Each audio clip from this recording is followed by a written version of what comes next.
Hi, I'm Miriam Gardner.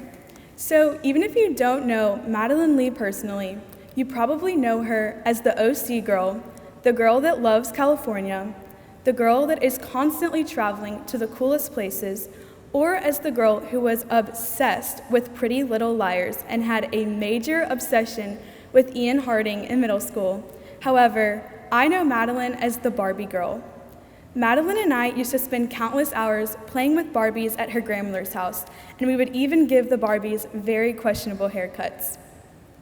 After eating Mopsy spaghetti and some Trix yogurt, Madeleine and I would drive around the grounds of our grandmother's yards on Madeleine's Barbie Jeep, practically until the battery would die. Madeleine is so driven and dedicated in all she does, and she is so outgoing to others. She is so beautiful on the inside and out, and never fails to make me laugh. Not to mention, Madeleine is definitely my style icon. I know Madeleine is going to share something so inspiring with us today, so please join me in welcoming Madeleine Olivia Lee.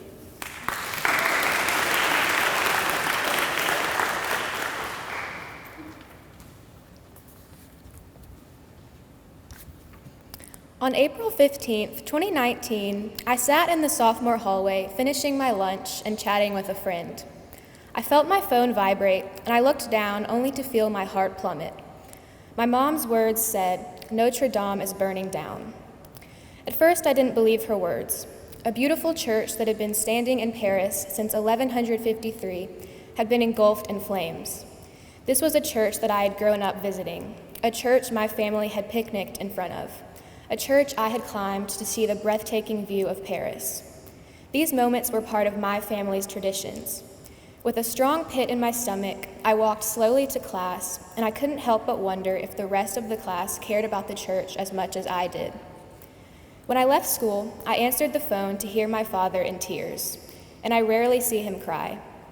He adores Paris and has a passion for history and beauty just like I do, which accounted for his sadness.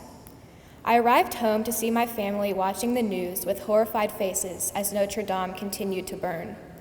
Later that night, I saw videos of Parisians singing hymns in front of the church, and I could only imagine what they felt as their symbol of peace and unity was being destroyed. But as we do in life, I pressed on. Less than a week later, my family traveled to Washington, D.C. for Easter weekend. I was lucky enough to attend Easter church at the National Cathedral on an incredibly beautiful day.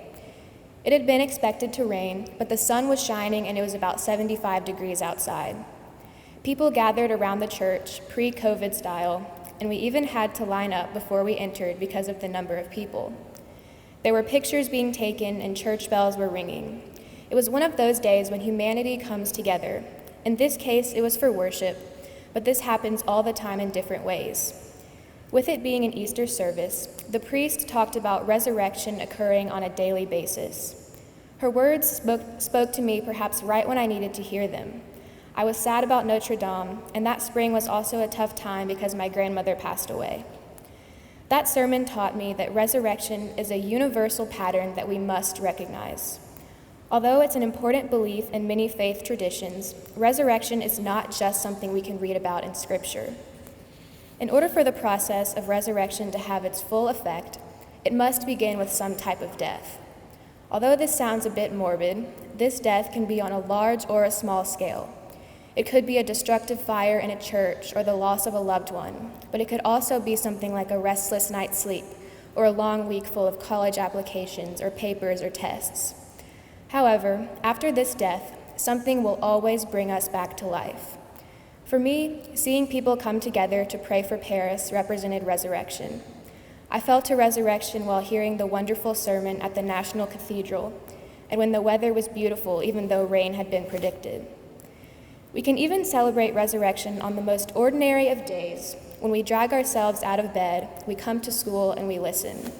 We listen to the wisdom of our teachers and classmates, and sometimes something resurrects inside us. This could be a feeling of hope, joy, connection, or whatever makes you feel alive.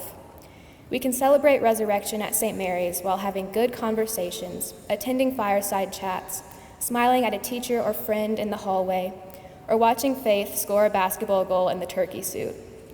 We can celebrate it while taking a walk or listening to good music. You can celebrate it when your mom or dad cooks your favorite meal for dinner, or when your COVID test comes back negative.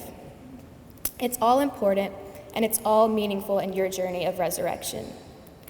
Often, resurrection occurs when humanity comes together in a time of grief.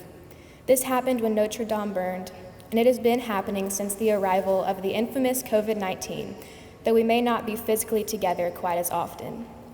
Through all this, we have learned that neither fire nor a virus can destroy the unique bond of humanity. Our love for each other is moving us toward a future of resurrection. This invites all of you to pay it forward for someone else. Be a part of someone else's resurrection experience through your kindness, grace, and forgiveness. I will leave you with this. We read a poem in Meaning of Life class called Die Before You Die by the poet Rumi. It explains the concept of resurrection, so of course it was my favorite poem we read that week. The last line states, "The whole world is racing in the wrong direction." His meaning behind these words was a bit unclear at first, but I took them to mean that most people run from suffering because they are afraid. However, these people are running in the wrong direction. In order to fully experience the joy, connection, and beauty in the world that we deserve to experience, we must go through struggle. Resurrection cannot happen without a death. Instead of turning away from the battles, I challenge you to accept them, because often in the midst of the suffering, we see beauty. We see people come together. We see resurrection. I have faith in humanity, I have faith in all of you, and I have faith in the power of resurrection. Thank you.